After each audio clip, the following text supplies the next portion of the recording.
My talk today, and I hope you can see the screen, is about preeclampsia and where do we stand in this regard in our country, in Romania. So I divided my lecture into 4 parts. I will first review the definitions used for preeclampsia and emphasize the definition we use here. I will then discuss a little bit about complications in relation to preeclampsia. How relevant are they today as we talk? Future disease in women with hypertensive disorders in pregnancy, and will raise the question whether prevention by aspirin in pregnancy may improve long-term outcomes for these women as well. I will present you our study about the incidence of hypertensive disorders of pregnancy in Romania, a study that we did here in our hospital. And then I will talk about screening, how the screening works and how is the screening implemented, or how we try to implement it in Romania. And I will propose some future ways of development. So let me start to just briefly remind ourselves about the definitions that are there for preeclampsia. As we all know, 2013, the American College of Obstetricians and Gynecologists have changed the definition of preeclampsia to not only include proteinuria, but also in the absence of proteinuria, preeclampsia is defined by organ and organ involvement, like thrombocytopenia, signs of renal insufficiency detected in the blood of the woman by raised creatinine, impaired liver function, pulmonary edema, and new onset neurological manifestations. The International Society for Study of Hypertension in Pregnancy also follows the same criteria. However, they also discuss about fetal growth restriction as a sign of preeclampsia. NICE guidelines recognizes preeclampsia whenever there is new onset hypertension in association with proteinuria. And our guidelines that Professor Vladeranu has kindly talked about previously, that is a modern guideline, which is introduced 2019, follows more here at this point, the NICE definition, the NICE guidelines definition. However, our guideline does indeed recognize preeclampsia with severe features when signs of organ involvement are there. If we go to complications of preeclampsia, just to shortly summarize them on this slide, because they are relevant today for our discussion.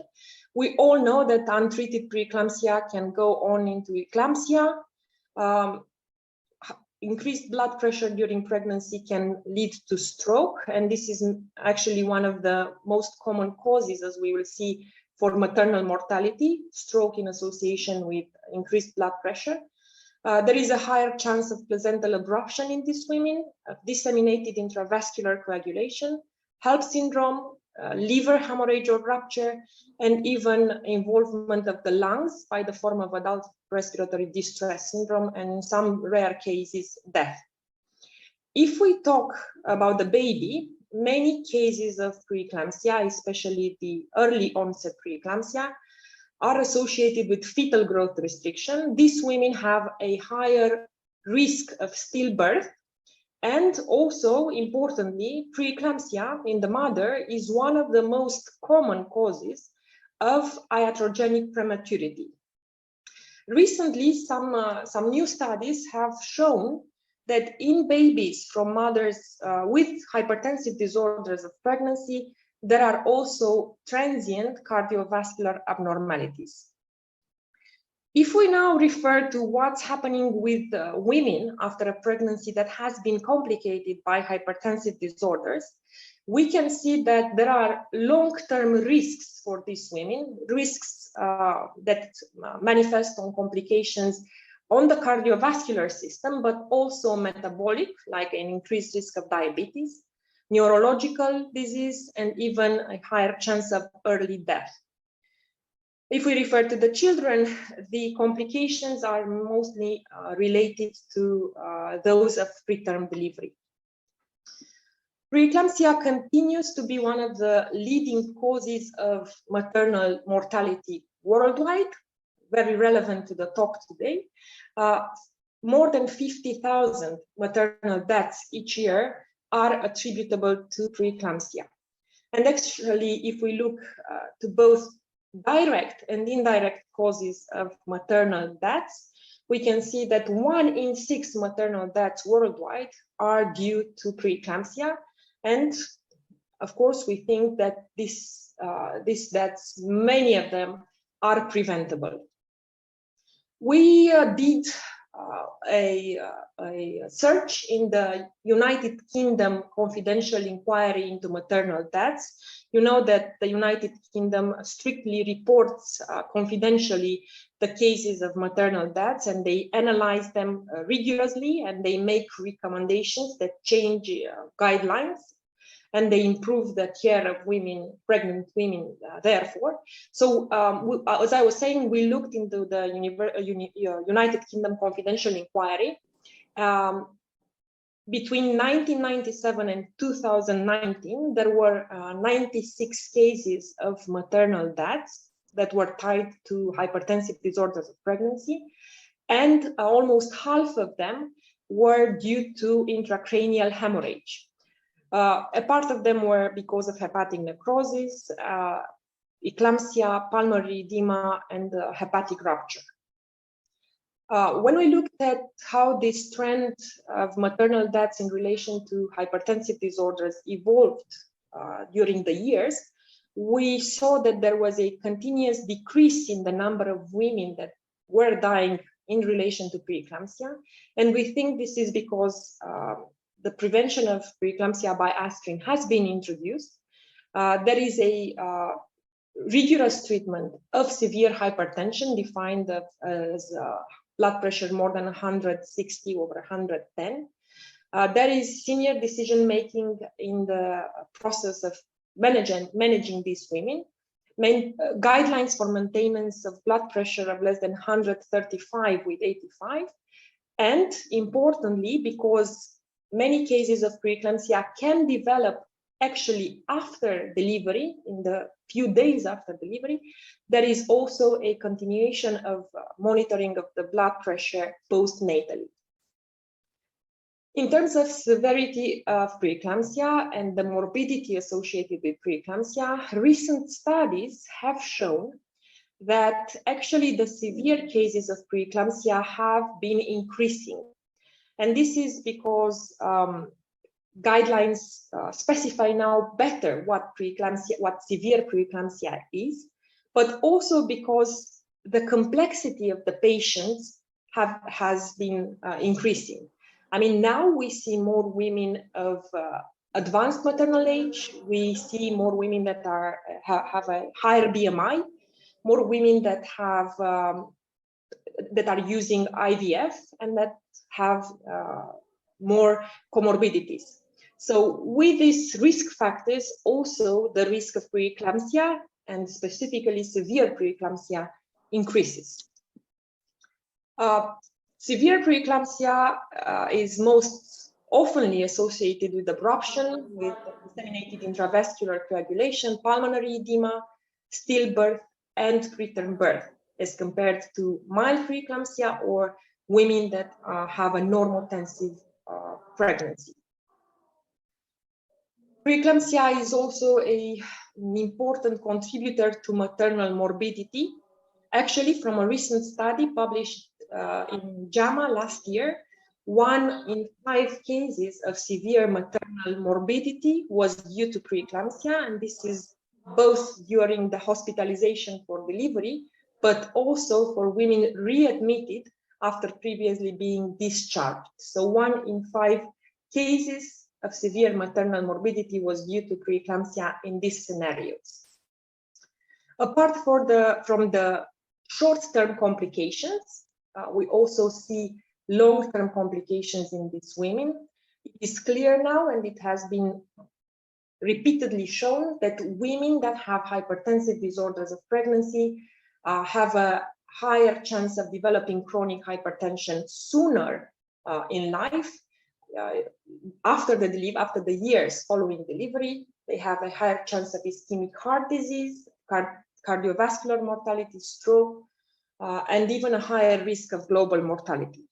This is important because, you know, after a pregnancy that has been complicated with a hypertensive disorders, with preeclampsia, we can counsel women to adjust their lifestyle and risk factors to improve their long-term health. And also, it may well be, and studies will show in the future, whether prevention of preeclampsia by aspirin during pregnancy also improves long-term outcomes and prevents later cardiovascular disease. But these are questions to be answered by later research. I will move now to our study. We had a study here in Romania, so this is our country. We have a country where we have around 20 million inhabitants. We have 40 counties divided by 8 regions, and we wanted to know our population. So we undertook a study about incidence of hypertensive disorders in our population. We looked at the data from my hospital, this is Philanthropia Hospital in Bucharest, where we have ladies coming from around Bucharest, around the capital, to deliver. And you can see the numbers of patients in red coming from the region around our hospital. We analyzed around 10,000 pregnancies, and we checked their notes. We used the ACOG definition for hypertensive disorders of pregnancy, and we found that in our population, the risk of preeclampsia was 1.2%. The incidence of preeclampsia actually was 1.2%. And of gestational hypertension, 2.2%. So these are the incidences from our country, which are drawn from the population here in our hospital.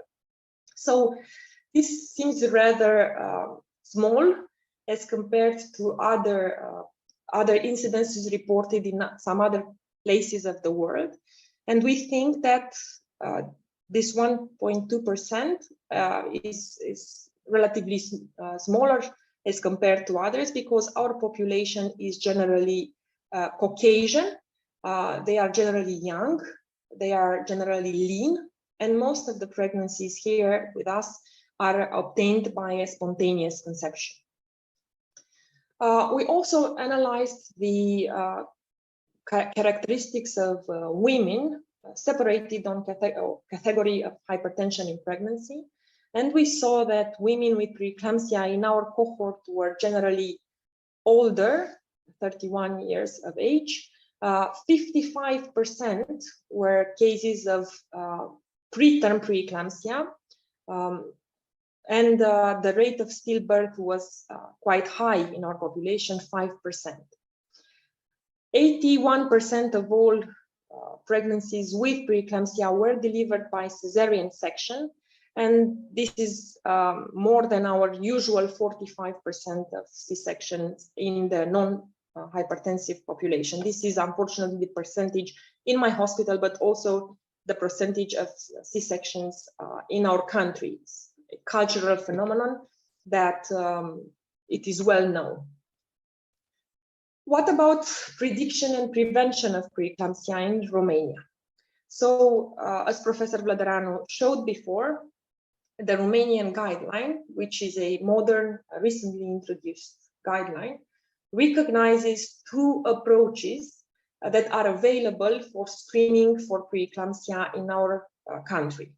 The guideline clearly states that the first trimester combined test for screening for preeclampsia has a superior rate of detection and performs better than the risk factors approach. However, whenever the first trimester combined test is not available, doctors are encouraged to take the screening by the risk factors approach. And this is if one of the following risk factors are present: previous history of hypertensive disorders, pregnancy, chronic kidney disease, autoimmune disease in the mother, type 1 or type 2 diabetes, chronic hypertension, or two of the following: first pregnancy, age over 40, interval of more than 10 years between pregnancies, a BMI of more than 35, family history of preeclampsia or multiple pregnancy, twins or triplets. The doctor is encouraged to prescribe aspirin of 150 milligrams per day, starting before 16 weeks of pregnancy up to 36 weeks. So this is the risk factors approach, where whenever the first trimester combined test is not available, this should be used. However, when the first trimester combined test for screening for preeclampsia is available, we should be using, as you have seen before, the FMF method, where we combine maternal characteristics, mean arterial pressure, uterine artery pulsatility index, PAPA or PLGF if available, and with a cutoff of 1 in 100, we select the high-risk women that mostly benefit from prophylaxis with aspirin. So this is what the guideline recommends. Let's now see how is this at the time implemented in clinical practice, and let's see what can be done for the future, also taking into account the very nice model that we have seen and we look up to from Poland. So in Romania, we have around 180,000 deliveries per year. Unfortunately, as we speak, about 20% of these women do not have a prenatal visit by obstetricians and gynecologists during pregnancy, and they present for delivery for the first time in the hospital. Many of them, however, will meet with a family physician or a family doctor. 10% of our population benefits from a first trimester combined test or a triple test when the first trimester combined test for aneuploidies is not available, a triple test for a screening for major aneuploidies. And this is covered by the National Health Insurance, this estimated 10%. For those that do get the first trimester combined test, depending on the facilities and the training of the doctors, some would receive indeed screening for preeclampsia. A lot of women, I couldn't get a percentage, will go to private care, where usually in major hospitals and in big cities, there is an included test for screening for preeclampsia. So this is how screening for preeclampsia works in Romania for now. What is there to be done for the future? So an approach would be to involve family physicians to know the risk factors for preeclampsia, and maybe to make them offer aspirin whenever possible for those women that are high risk and they don't get to go to an obstetrician and gynecologist. Also, what I think is an important point, and what has been shown to move I don't know, institutions before, is to increase awareness of the pregnant women about methods of screening for preeclampsia and about what preeclampsia really is and what it involves for pregnancy. Another approach would be to encourage institutions in the country to increase uptake of screening contracts that are offered by the National Health Insurance by creating all the facilities and the conditions required in county hospitals or other ambulatory care centers to uptake these screening contracts that the National Health Insurance offers for first trimester screening for Downs and other aneuploidies, and on the back of the first trimester screening for Downs, then screening for preeclampsia could be offered. This has been tried, and this has been also developed with some European funded projects, and it's a way, I think it's a good way to move forward. Ideally, however, is to push the legislation modifications in our country to include a framework that is not now available, where for every pregnant woman, a first trimester screening should be backed, a first trimester screening for Downs based on the FMF method, and also a second trimester anomaly scan. So this would be the ideal way to move forward and to have this type of screening for all pregnant women in our country. But of course, this is a long way ahead because it does require a lot of financial support, but also training for professionals in the field. Thank you for your attention, and thank you for the lectures today.